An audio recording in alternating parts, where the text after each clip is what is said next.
One aircraft transformed the world. Request permission to carry out a high-power ground run. With 2 decks, carrying over 500 passengers. And wings the width of a football pitch. It was twice the size of any airliner before. The Boeing 747. Affectionately known as the Jumbo Jet. Okay, going up on 1 and 4. It's still an engineering marvel. It's just awesome, the power of these things. Now, as one 747, Victor X-Ray is stripped to its bare bones and given the biggest overhaul of its life, there's a rare opportunity to explore deep inside its hidden features. Wow, this is pretty cramped.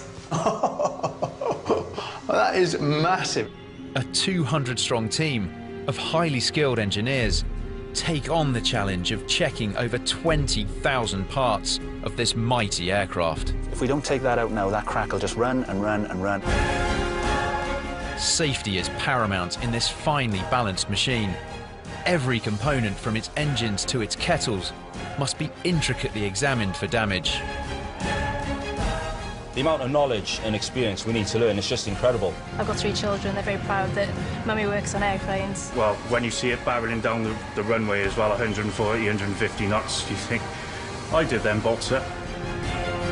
And we'll reveal what happens to a Jumbo when it reaches the end of its working life. This is Engineering Giants.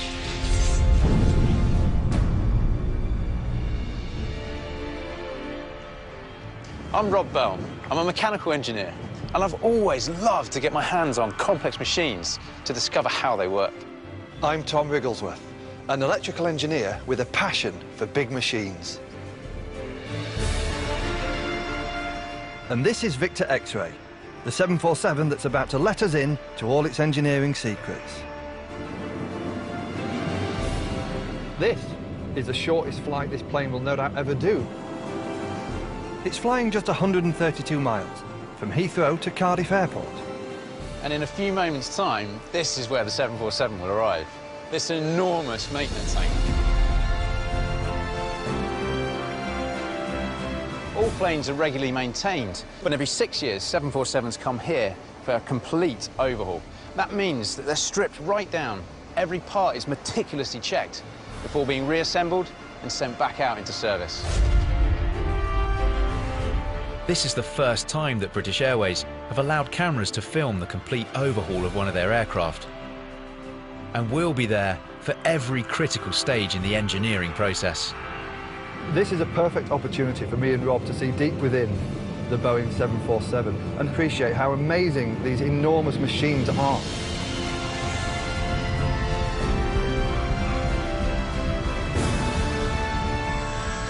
So there's our aircraft coming now. Victor X-Ray was the 1,172nd Jumbo to be manufactured by Boeing. It was delivered to the airline 14 years ago and has since flown 36 million miles, equivalent to 1,500 times around the world.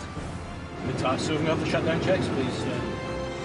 As Captain Doug Brown shuts down the engines and hands the plane over to the Cardiff engineering team, I've been offered a rare glimpse inside the flight deck. Hey Doug, thank you for letting me in here. This is no problem. Well, it's every boy's dream, isn't it? Absolutely. Every boy's dream. What is the least used or pressed switch? To be honest, very few of them get used in flight.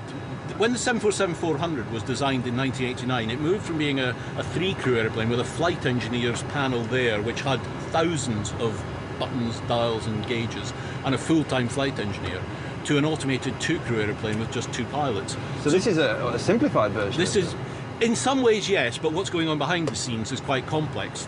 The actual heart of the airplane is this flight management computer. And what that allows us to do is to program the airplane and the autopilot of the aircraft with a lot of the information before flight, And then as we go through the flight, we're actually using the flight management computer to control the aircraft as much as anything else on the airplane. In the case of raw flying, what's the minimum amount of controls you'd need? In the absolute worst case, you can fly the aircraft using these three basic instruments here. Okay. Altimeter horizon, airspeed indicator and altimeter. Okay. I don't know of any case where a 747's got down to flying on those instruments. There is a huge amount of redundancy built into the airplane.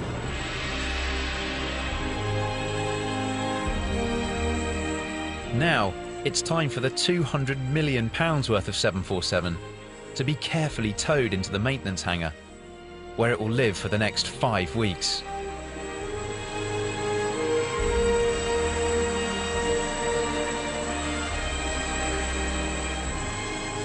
I always wondered what it'd be like to be part of the ground crew at Heathrow.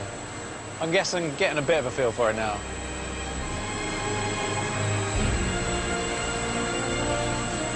Handbrake on, good to go.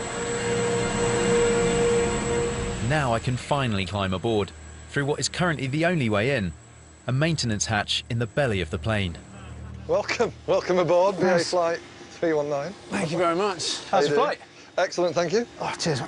I'll give you a hand. There we are. First class. It's pretty spacious up here. Very spacious. Been sat in C1A. How's the view from up there? I'll show you. Oh, that's the stuff. Absolutely, yeah. This is 1A. Reserved for the creme de la creme. Absolutely. Which makes this seat what? Mick Jagger's girlfriend. That'll do. Now that Victor X-Ray is safely inside the hangar, the engineering team can begin the monumental task of stripping the jumbo back to its aluminium shell and forensically examining all of its critical parts for the smallest defect. Because number one to us is safety. Safety, safety, safety. We are looking after people's lives here. You can't make any mistakes. You got to be right all the time. You know, there's no garages at 36,000 feet. Over the next 5 weeks, engineers will work in teams within different areas of the plane, methodically searching for any signs of damage amongst Victor X-Ray's 6 million components. One day we come into work and we'll be doing the cabin, which is very involved. There's all sorts of different disciplines of engineering that the cabin holds.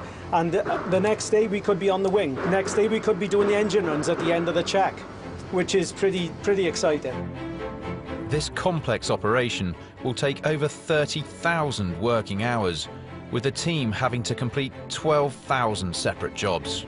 We pretty much run 7 days, 24 hours. General Manager Bill Kelly is in charge of the maintenance facility. How many years would that be flying for? Well, this aircraft could fly upwards of 25 years. You know? Really? So, yeah, absolutely. Very robust, very reliable, strong aircraft. And when well maintained, as we do, they'll go on for many, many years yet. Bill and his team are under massive pressure to finish Victor X-Ray's overhaul on time. On the same day it's due for completion, the jumbo is scheduled to fly passengers to South America. Delays can cost millions of pounds. You know, you get something wrong in maintenance where it delays you by a day or 2 days, it can really start to impact the rest of your operation. So you need to be on the ball, you know. Much of the work on Victor X-Ray's fuselage needs to be carried out at height. The tip of its tail fin is 20 meters above the ground, so the aircraft will be surrounded by this rig, designed by these engineers specifically to fit a 747. It's not until you get right up close to the tail fin, like I am here now, that you get a sheer sense of scale for the whole thing. From the tip to the ground is almost 70 foot. And looking back along to the front of the aircraft is a perspective I've never seen before. It's seriously impressive. The first big engineering challenge is to test one of the plane's heftiest components, the 18-wheeled landing gear. Locked into the scaffolding rig, the plane can't be propped up like a car, so its 180-ton weight is supported on 3 jumbo-sized jacks as the floor is lowered.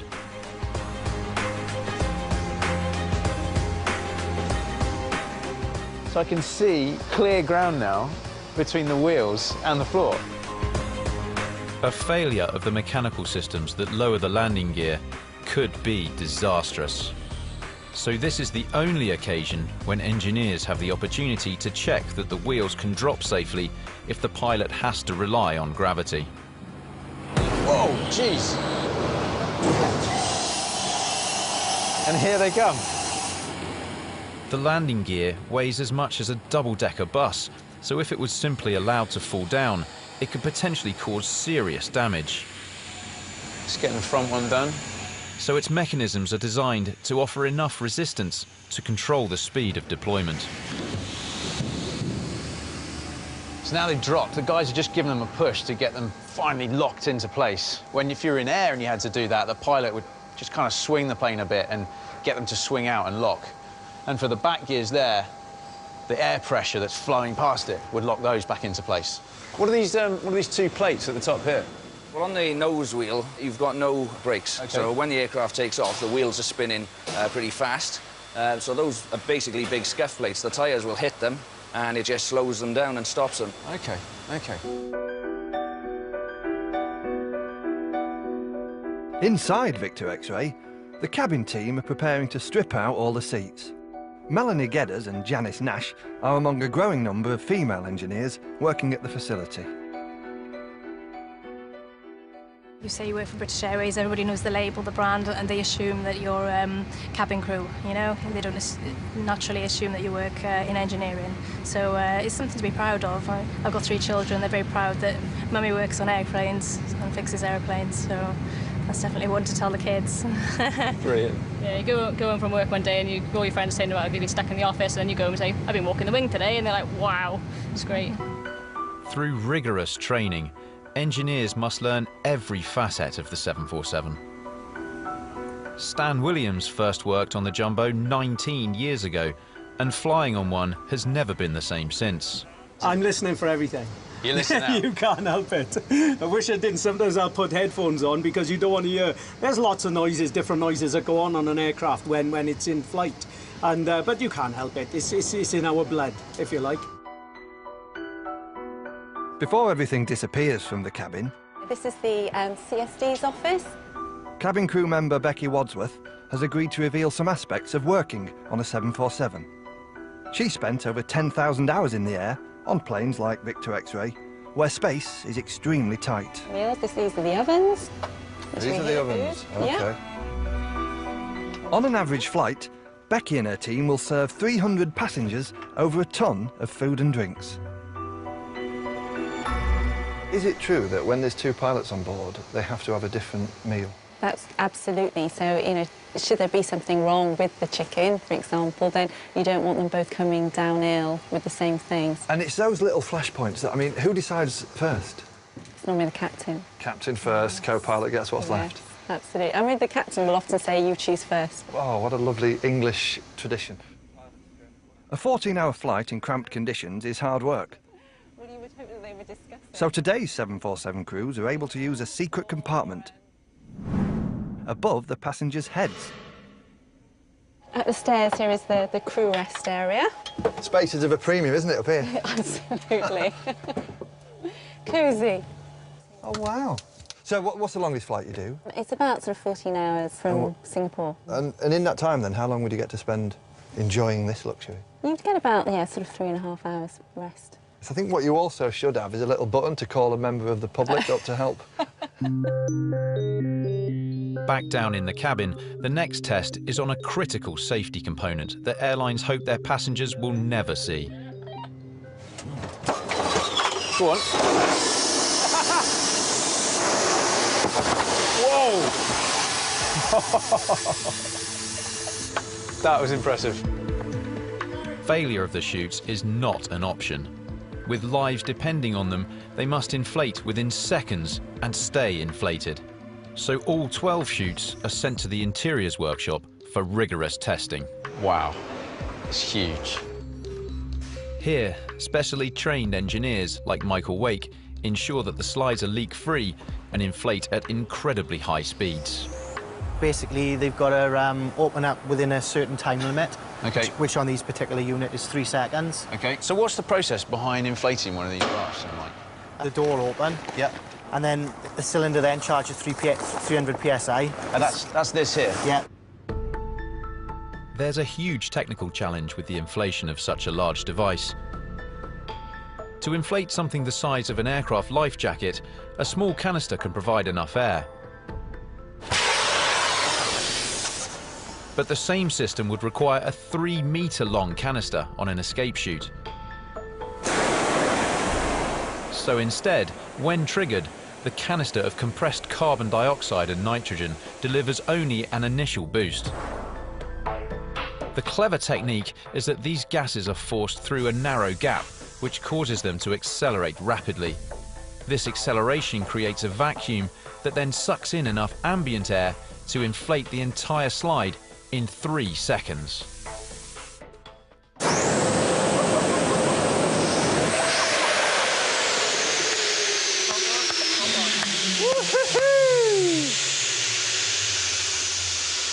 That was pretty quick. Yep. 3 seconds, we happy with that? Yep. Wow. And look at it, I mean, it's Solid there. absolutely solid. Testing the escape chute is the easy part. Now, like a parachute, the 30 square meters of material must be folded precisely back into its container, measuring just half a square meter. And typically that'll take how long? 6 hours of hard labour. Wow. It's as much an art as science.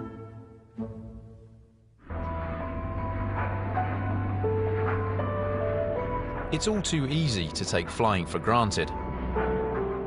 As passengers, we're oblivious to the fact that the enormous metal tube we're travelling in is flying through the air at close to 600 miles an hour, and at a height similar to Everest, an atmosphere unable to support life.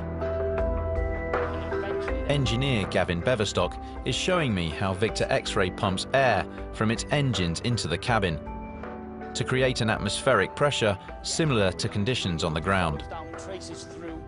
Due to rise in altitude means a decrease in pressure, but also due to comfort for passengers. It has to be maintained, because obviously when we're on the ground we're at 14.7 psi, and as you're rising through the air, it reduces down, and once you get below 10 psi, you're starting to, it's not very comfortable. You can start having breathing problems, and it is so thin that you will struggle. But the greater the pressure of air that these pipes pump into the cabin, the stronger the fuselage needs to be. That would add weight to the aircraft. So there's a compromise. Planes usually fly with a pressure equivalent to between 6,000 and 8,000 feet, comparable to the world's highest cities. That means reduced oxygen, and is one of the reasons we often feel tired on a flight. Pressurizing the cabin can also cause metal fatigue, because as air is pumped in and out of the aircraft, its fuselage expands and contracts.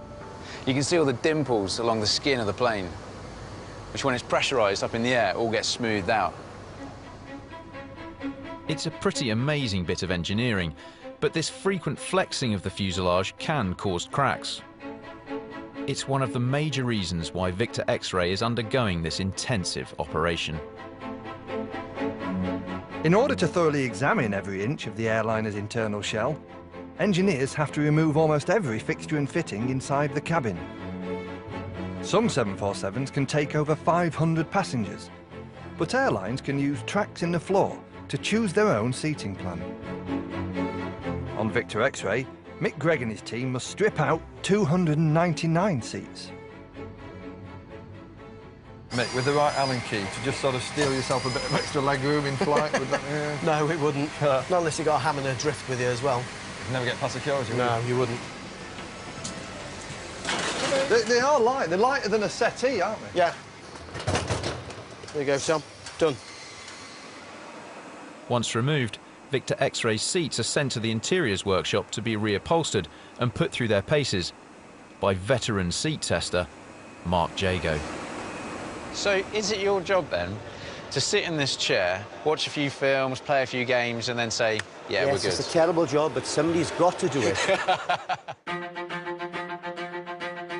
Back in the hangar, work continues in the cabin. All these side walls are yet to come out. All the dados on the bottom are all to come out.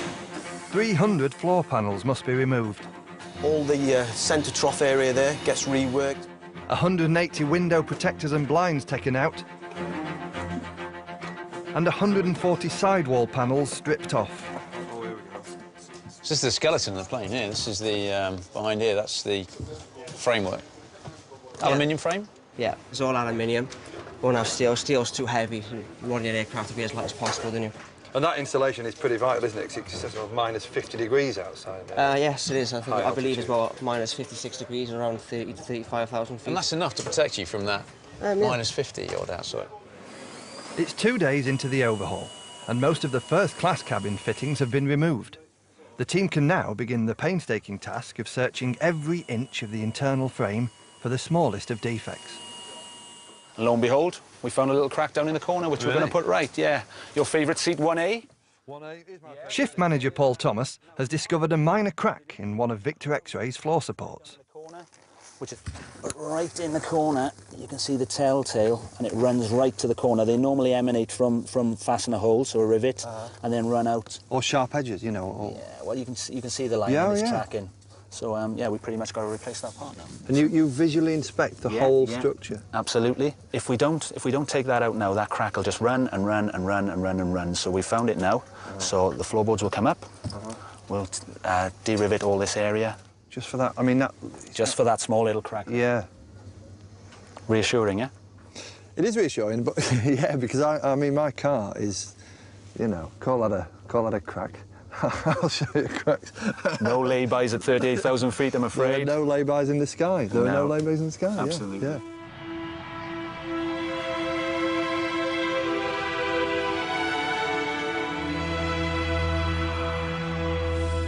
It's day 4 of the overhaul, and work's beginning on Victor X-Ray's largest components, its wings.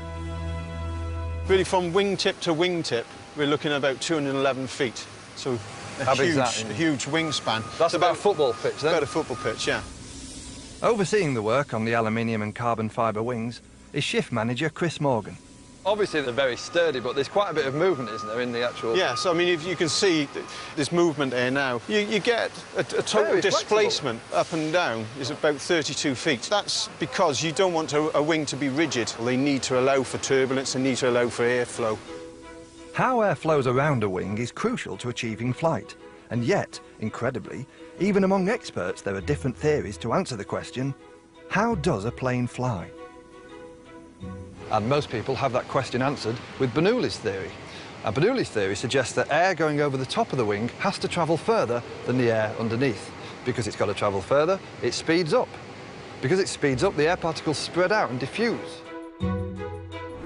This results in lower pressure above the wing than the pressure beneath. That pressure difference literally pushes the plane into the air. But this doesn't explain why planes can fly with symmetrical wings. In fact, it's the angle of the wing and the amount of air it deflects down that matters. Because according to Newton's third law, the air force downwards results in an equal and opposite force upwards onto the underside of the wing. At the right speed and angle, this is enough to lift the plane into the air. In flight, Victor X-Ray's wings are subjected to enormous forces. Apprentice Lewis Robinson Hoare has been scouring the surface of this wing to find any damage that may have occurred. We found some damage during inspections, which the damage is round there, where all that is pulled away from the structure below it. OK, so the composite started to come apart. Defect spotted, it can now be repaired. It turns out that Lewis's engineering passion runs in the blood. 3 generations of my family have worked, so it's just run with the family, I suppose. Yeah. And are they on shift with you sometimes? No, my dad's on the opposite shift to me. OK. Which is OK. And my Bampy's retired now. Yeah. So, but he used to work in here as well. Lewis's next job is on Victor X-Ray's flaps, vital components which increase the surface area of the wings, allowing aircraft to fly at slow speeds. The only way the crucial hydraulic and backup electrical control systems can be thoroughly checked is to remove the flaps. Lewis has to control this crane with absolute precision. The crane has been set to 0.9 of a tonne, which is the exact weight of the flap they're removing. That's so when the last guy undoes the last bolt, the wing doesn't drop to the floor or fly to the ceiling. Is she off? OK. Slowly but surely, the flap is removed from the wing, with barely a millimetre of movement up or down. Let him go. He's all yours now, all right? Look at his face, he's loving it. During flight, air passes over these flaps and wings at hundreds of miles an hour. That causes friction and the build-up of static electricity. To deal with that, there are small attachments, known as static wicks. If you could see it, how would that static look coming off here? Does it just sort of fizzle out? Literally that. Visibility-wise, it's often very hard to see. Yeah. But you will still get sparking really? that will occur. Slight sparking, right? Yes. Sometimes in the high, electric storms and certainly in a lightning strike, we will get these like sacrificial. They will take a little bit of a battering. On average, every aircraft is hit by lightning once a year. So how does a plane deal with this phenomenon? This laboratory at the University of Cardiff holds the answer, because this is one of the few places in the world where scientists, led by Phil Lykauer, have the technology to make lightning of their own. It might sound bad doing these lightning tests to planes and things, but absolutely everything on an aircraft has to be certified against all the threats it could be posed to it. The state-of-the-art laboratory tests new materials as aircraft manufacturers look to find lighter, more cost-effective alternatives to the aluminium currently used. So why do planes get hit by lightning? The aeroplane, since it's actually in the sky, it's a huge metal object, it induces the lightning strikes itself, because it's the only thing there. So how do planes survive? To find out, we're going to test this aluminium model, similar to our own 747. Let's blow it. OK. You might have the best job in the world. Sometimes I think so. There's a lot of paperwork too, though. Now, it's my chance to play God. Basically, when I say fire, it's very easy. Just press fire. And fire.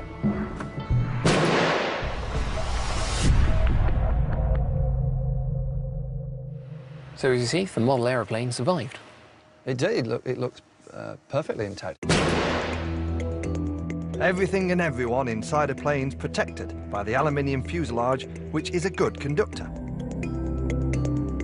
It allows the electricity to take the path of least resistance, along the fuselage and out again. What would the passenger feel? They might hear a loud thump, but that's about it. They shouldn't feel anything at all. A graphic experiment illustrates the dangers of using a non-conducting material, in this case, plastic. Fire. Which is why all new material combinations are so extensively tested.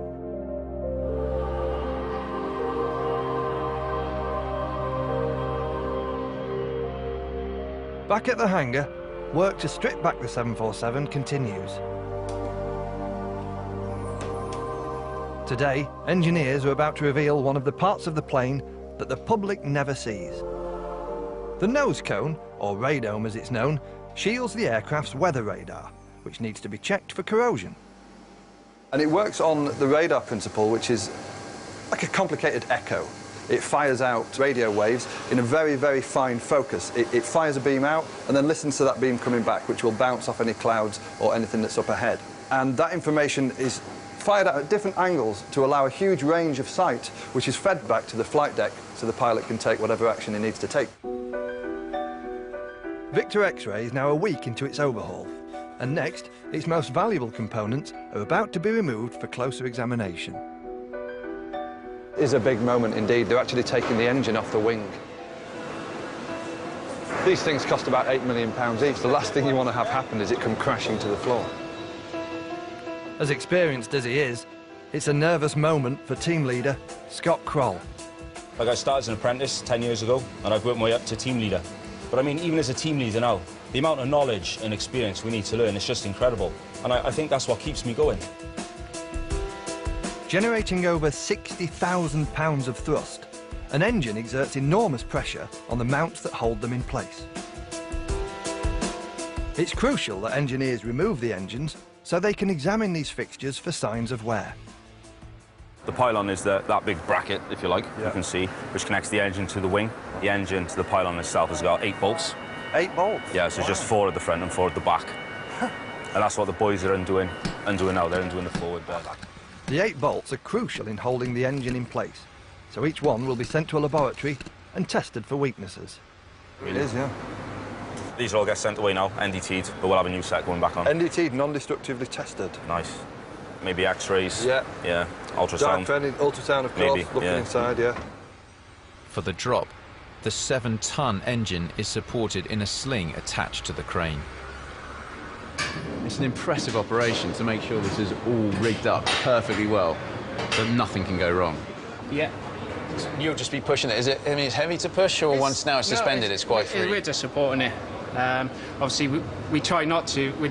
All the work is done by the crane. Yeah. All right, so we let that do it. OK, clear, come down. It's all happening. OK, down. Scott and his team slowly lower the engine, making sure that all of its pipes are disconnected. To be honest, it seems like the tension is being transferred from the crane into the engineers here. You can see them all getting more and more focused as it slackens off. Going down again.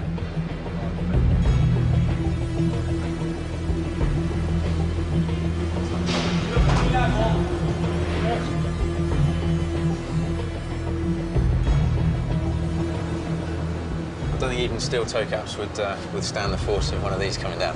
Looking pretty good. We're almost there. Yeah, it's in. It's in? Yeah, we're good. And that, ladies and gentlemen, is a wrap. So at the end of the day, Scott, when you go home, you still got that job satisfaction with you? Oh, definitely. I mean, you know, every day I go home and I see my little girl and she says, Daddy, how did your day in work go today? And I say, honey, today Daddy fitted an engine. Not just any engine, an RB211. Oh, here we go. Full-on impression now. Yeah. When turning, the big fan at the front sucks in air, which is then compressed, mixed with a mist of fuel, and ignited in a combustion chamber. This produces a huge, continuous blast of energy in the form of hot gases. These are directed out of the back of the engine, producing some of the engine's thrust. The energy from the combustion is also used to spin the front fan faster, sucking more air in. This air is directed around the outside of the core and forced out of the rear, producing the rest of the engine's thrust. The 24 precious titanium fan blades, which provide the lion's share of the aircraft's thrust, can now be removed and examined by Chris Thomas and his team for damage. Is it heavy? Can I have a... I mean, it's not inconsiderable weight, but it's lighter than I thought it would be. The titanium blades are hollow to save weight. So what exactly are you looking for when you're doing those inspections? OK, when I inspect the blade, I inspect the surface of the blade, the leading and trailing edge of the blade for any erosion damage, any chips or dents and corners missing, and any impact damage you can get on the surface of the blade. Blades can be damaged by hail or bird strikes. All the blades I've got on the blade root here. You can see all the markings on the blade roots. Yeah. Each blade is serialised, and they're put in a specific location to balance the hub. So much like on a car wheel, say, when you've had something done with your car wheel, it needs to be balanced. So when it's going around a high speed, it's not causing a load of vibration. So if you've had to do some work on one blade, you might have to rebalance the whole thing, not just that blade. That's right, yeah. Wow.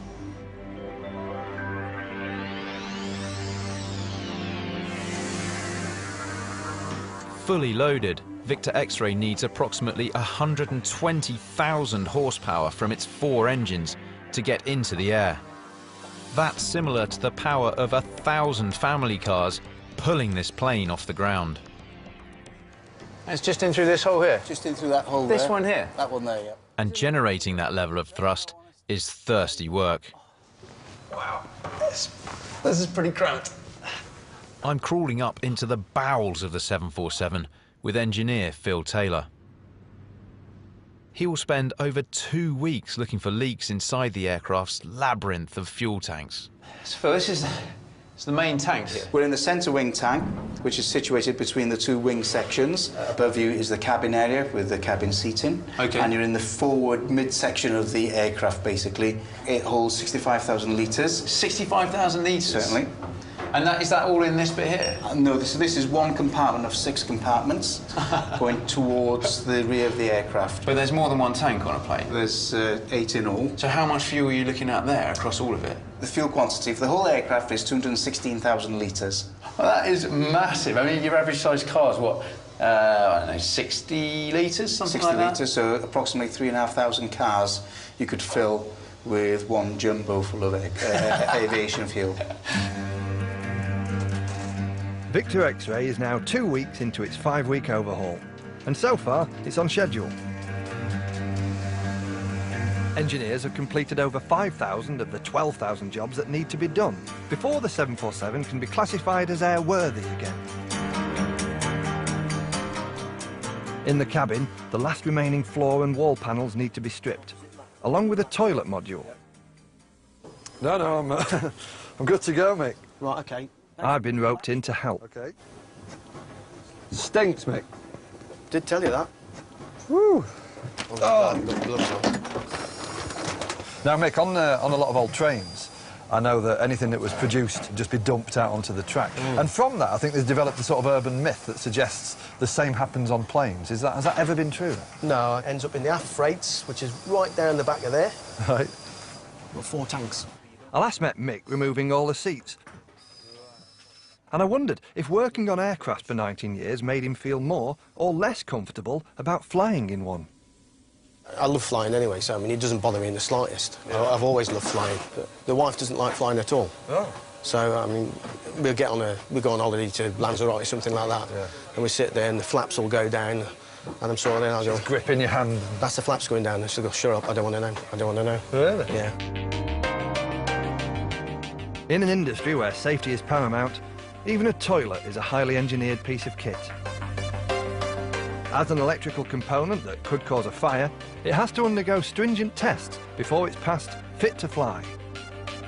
The tests are carried out at the company's avionics facility outside Cardiff. Here, the hundreds of electronic gadgets used on a plane, from navigational aids and in-flight entertainment remotes to toilet flushing systems, are stripped, tested and calibrated by highly skilled engineers like Martin Jenkins. So, what happens when you go to the toilet on an aeroplane, Martin? Right, when you actually finish what you're doing, you press your little button which is on the side of the toilet in the cabin. It is. There's a massive whooshing noise. Which is what we heard earlier on the actual rig. You get a spray of water from the top, and the vacuum gets created in the bowl and sucks it all away. Above 16,000 feet, air pressure outside the plane is considerably lower than inside. By opening a small vent, the waste pipe and tank are brought to the same low pressure as outside, effectively creating a vacuum. This means that when a seal on the toilet bowl is opened, anything in the bowl is sucked away into the pipes and waste tanks. When you're flying, Martin, when you go to the toilet in the air, you must have an ear now for what is the perfect flush. That's a good point, actually, because sometimes you might get an actuator that is actually working, but not to the full capacity. And as you just said, you can pick it up as you're listening to it. When the actual flush cycle, you might not hear it, but I probably would, yeah. And the other guys that work it as well.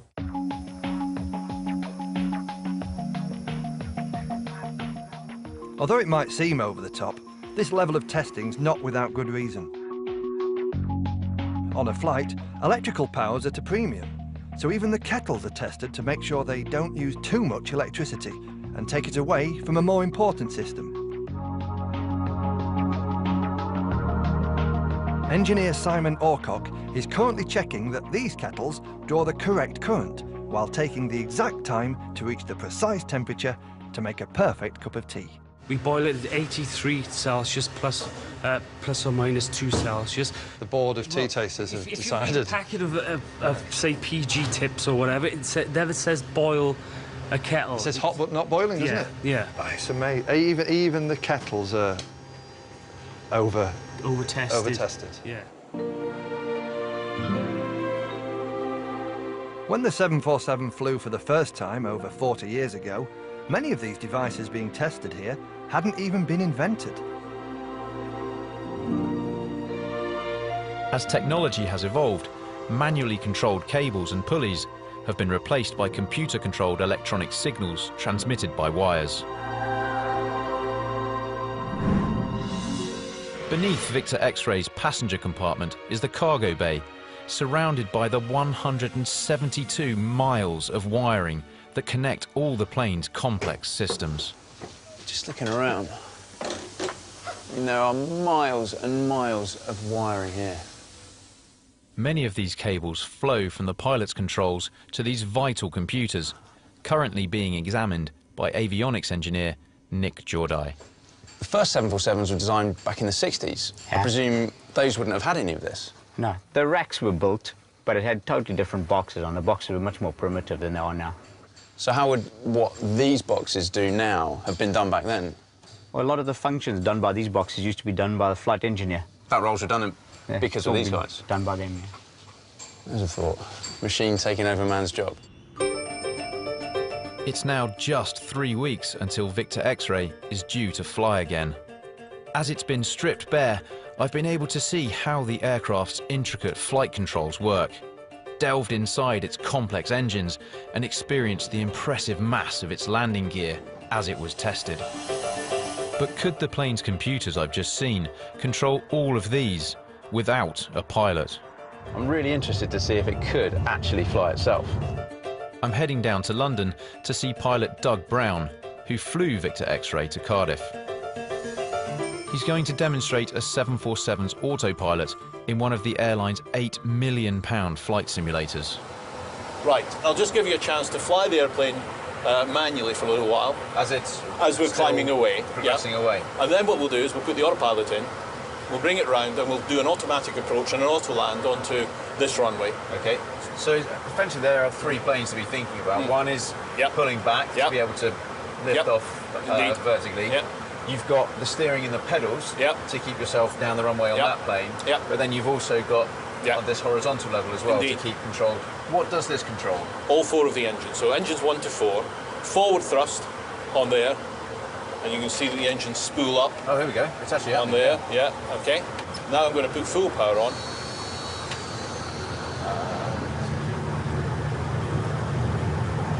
Right, now we're coming up towards the speed I'm going to ask you to pull back at. Oh, really? Oh, there we go. And rotate. So back on the control column. Don't turn the stick while you're rotating. Keep it in the middle.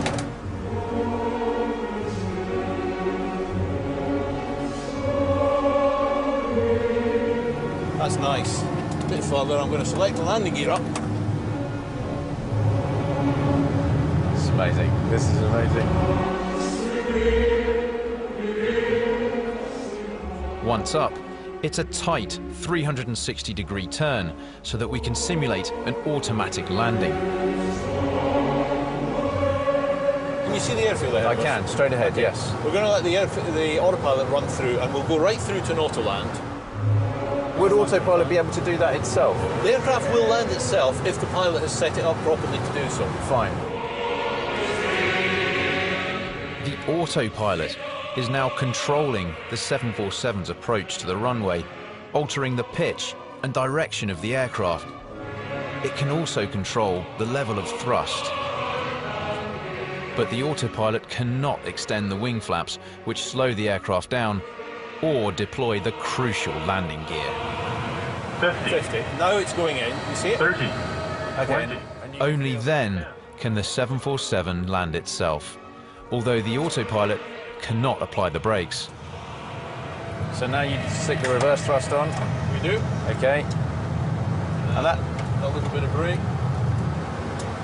That's it. Fantastic. The 747 is a remarkably intelligent machine, but it still requires skilled pilots to fly it. And it's the high level of training which is one of the reasons why flying statistically remains so safe. Another reason is that the airline industry has learnt valuable lessons in rare accidents through an iconic component housed in the tail section of a plane. Here they are, 2 black boxes. This on the right is the data recorder, records all the telemetry of the flight. And on the left is the voice recorder, which records all the pilots' voices. The two black boxes are regularly tested at BA's avionics lab, where I met up with engineer John Davies. This is a black box, but as you can see, it's not actually black, it's painted orange. And that's because it's clearly identified in any incident. It's a big old tape recorder. It is a big tape recorder. That's what basically it is. As you can see as well, the tape is actually surrounded by two thermal packs, which are chalk. Spring-loaded as well? Spring-loaded as well, yeah. With two thermal packs, which are chalk impregnated with water. So in the event of a fire, that water turns to steam, keeps then that tape at a steam temperature. OK. So it won't destroy the tape. And what sort of temperature range is it specified to? It should withstand 1,000 degrees C over a 30-minute period of time. That's where aviation fuel burns. So the bit you're opening now, inside there, that is the precious cargo of... This is the part they're interested in. It'll record the last 30 minutes of any flight. It may look archaic, and new airliners have converted to digital, solid-state data storage, but tape still does the trick. That could contain the most precious of information that will ultimately be fed back to make sure it never happens again. Exactly, yes, which it has many times. Yeah. To comply with comprehensive safety legislation, all aircraft must work to strict maintenance schedules, including detailed tests every year and a complete overhaul every 6 years. At 14 years of age, Victor X-Ray could still have another 10 years of flying ahead of it, but there comes a time when a 747 is just too costly to keep maintaining. Then it's worth more as spare parts than a complete aircraft. This is part of your flaps, part of the Kruger flaps. Okay. Mark Gregory is the boss of Air Salvage International. We're obviously the largest dismantling company in the UK, in fact in Europe. At Cotswold Airport in Gloucestershire, Mark and his team salvage over 40 aircraft a year. These here, can we have a closer look at these? Can, yeah, they are 747 inboard landing gears removed from a 747-400. If it's done a huge amount of landings, then the value of that is kind of dropping. But I think this has done quite a lot of landings. But it's still, it's still not cheap. Roughly how much then? You're probably looking at about $300,000 for a set of landing gears like this. On a 747, Mark will salvage up to 1,200 parts, which will eventually be sold to airlines around the world. Precision electronics means a second-hand coffee maker could fetch up to £3,000. Even a simple bowl for the toilet could sell for as much as £500. These are the front screens off the 747. They've got very high value, and I would say probably about $30,000. What, each? For each screen, yeah. Because these ones here, obviously, they're heated. They're heated elements running through them. I think they're gold heating elements that go through them. Well, OK, so in here now you've got... So that there's They're gold very running... thick. They're really thick screens. They're laminated as well. You can just see the elements. See the elements in there. Yeah, at the top, yeah. A bit like your car heated front screen as well. That hits home there. Yeah. The value of the whole industry now. Yeah, it's massive, absolutely massive. 80% of the salvage value of an aircraft comes from its engines. This is a 737 engine. This has probably got a resale value of about 1.2 million, I suppose. Wow. And going back, the bigger engines at the back, they're a little bit more. Once all the valuable parts of the 747 have been removed, what's left of the aluminium shell will be tackled. And after almost 3 weeks, Victor X-Ray is now at a similar stage of its overhaul. 18 days ago, this plane was flying passengers around the world. And today, what it looks like inside is a far cry from what it would have been then. In this skeletal state, there are signs of the 747's evolution. We're right at the very front of the aircraft here, and above us is the flight deck. And just looking around, even in a plane as modern as the 747, it's surprising to see how much mechanical equipment there is, as well as obviously all the electronics. Victor X-Ray still uses the Jumbo's original cable and pulley system to control some of the aircraft's most important functions, including the landing gear doors and the rudder. And then finally, right at the back here, hopefully, yeah, you see the cables heading off through the cabin and off to the rudder. Keeping it mechanical, keeping it simple. Ah, the flight deck. Looks a lot different now without the seats and all the flight instruments. The Cardiff team now have a tight deadline to turn Victor X-Ray back into a fully working plane. It's booked to go back into service in just over 2 weeks, on the same day the complex process is due to finish. But when a 747 has come to the end of its working life, like this one at Cotswold Airport, there's no turning back for Mark Gregory and his salvage team. We've removed over 130 tonnes of equipment, and all we're left with is now 100 tonnes of aircraft, which has got very little value because the only value that's there is the metal. At this point, the final part of the demolition process can begin. So we'll take the tail off first, chew the tail up.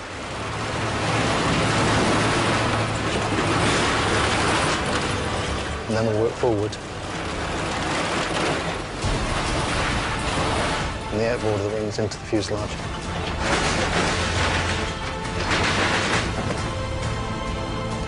And then through the rest of the body then. It doesn't take very long. It's about 3 days to do a 747.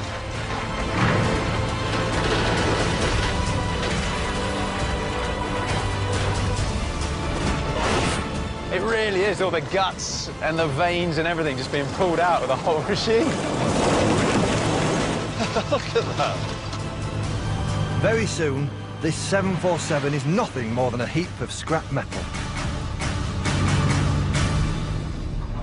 So this is £200 million worth of plane reduced to probably the most expensive pile of scrap I've ever seen in my life. Only a few recognisable fragments of the aircraft remain.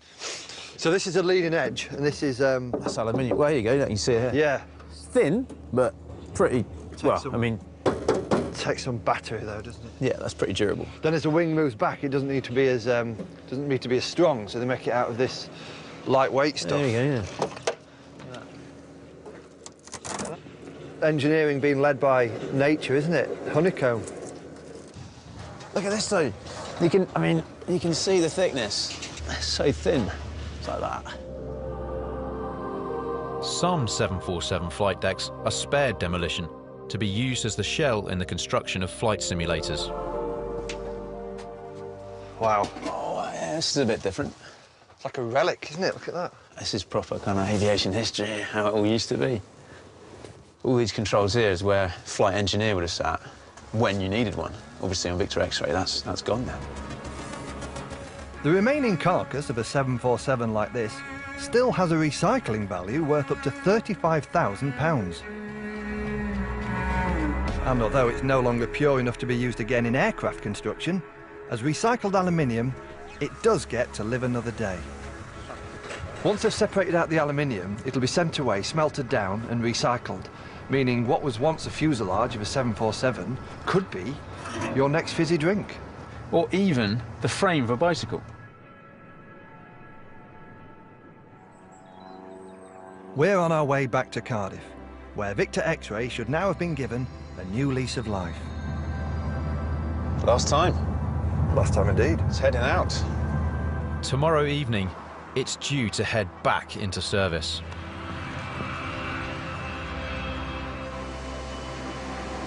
There it is, Victor X-Ray. Completely different, it's all back in.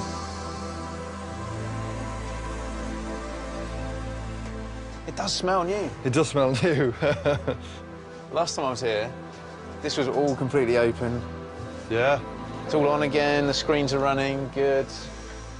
Since arriving 5 weeks ago, engineers have replaced over 5,000 separate parts, including 11 brand new toilets. 386 square metres of new carpet has been fitted, along with 285 refurbished seats.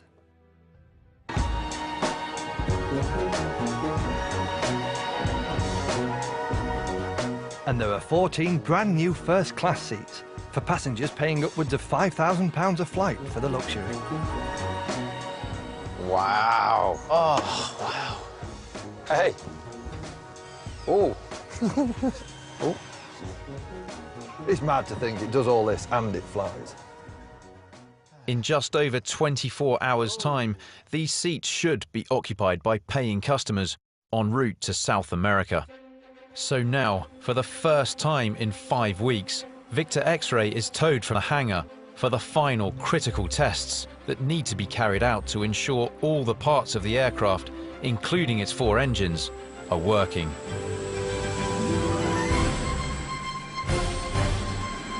For Hugh Gibbs, this is the only occasion when an engineer gets to power up a 747 for real.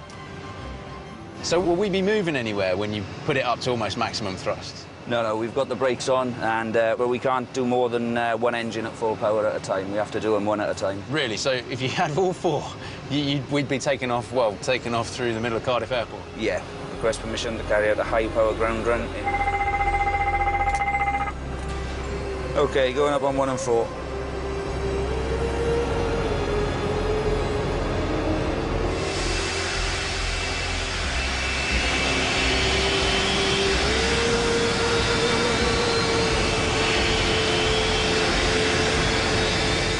The sensation of being here right now is kind of what you get when you hit turbulence mid-flight, but yet we're here on the runway, sat outside Cardiff Airport. It's just awesome, the power of these things. That was a brilliant, fun experience for me, Hugh, but from a technical perspective, how did it go? All went well. We had no problems at all. Got the high power, it was lovely and smooth, and it passed all the tests that we needed to do, so. And does running those engines up to throttle like that get any less exciting any time? No, I've been doing it for about 5 years now. I still love it.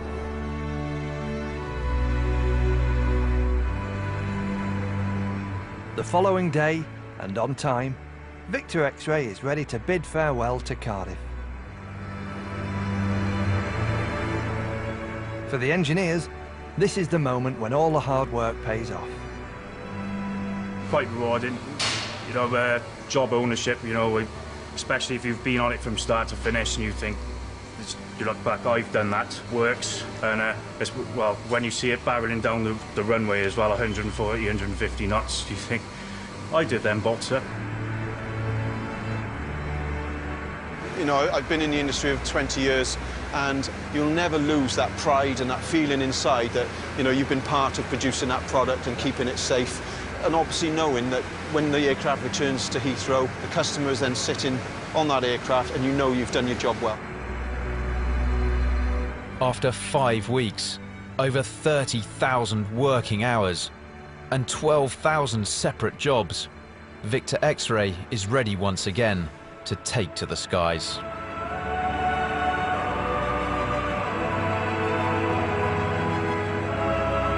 And for the engineering team, who have painstakingly stripped the aircraft down and built it back up again, there's the satisfaction of knowing it works.